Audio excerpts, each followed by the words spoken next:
సభ ప్రారంభమైంది. జంతువులన్నీ షేర్ ఖాన్ ముందు నించునున్నాయి. ఈరోజు నా ఆహారం కూడా దొంగతనం జరిగింది. అసలు ఆ జంతువు ఎవరు? ఇంతమంది ఆహారం దొంగతనం చేస్తున్నదెవరు? అప్పుడు బప్పాయి మరియు మీటు అక్కడికొచ్చాయి. వెనకాలే మీకు పిల్లి కూడా అక్కడికొచ్చేసింది. షేర్ ఖాన్, నేను నీకు ఒకటి చెప్పాలి అనుకుంటున్నాను. అరే, ఒక బొప్పాయి ఎలా మాట్లాడుతోంది? షేర్ ఖాన్, నేను ఒక మాయా బొప్పాయిని. ఈ రోజు వరకు ఏవైతే దొంగతనాలు జరిగాయో అవన్నీ కూడా మీకు పిల్లి నాతో దౌర్జన్యంగా చేయించింది. నీకు ఎంత ధైర్యం మీకు గండు పిల్లి?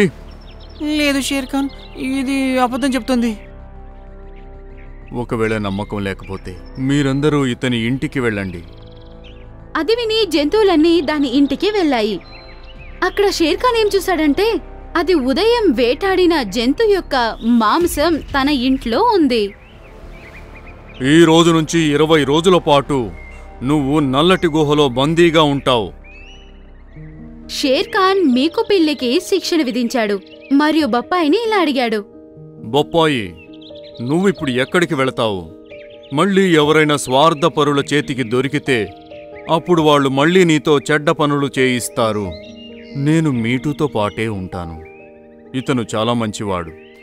ఎల్లప్పుడూ ఇతనితో పాటే ఉండాలనుకుంటున్నాను. అది విని మీటు చాలా సంతోషించింది. పదే బప్పాయి, ఇప్పుడు నువ్వు నాతో పాటు రా.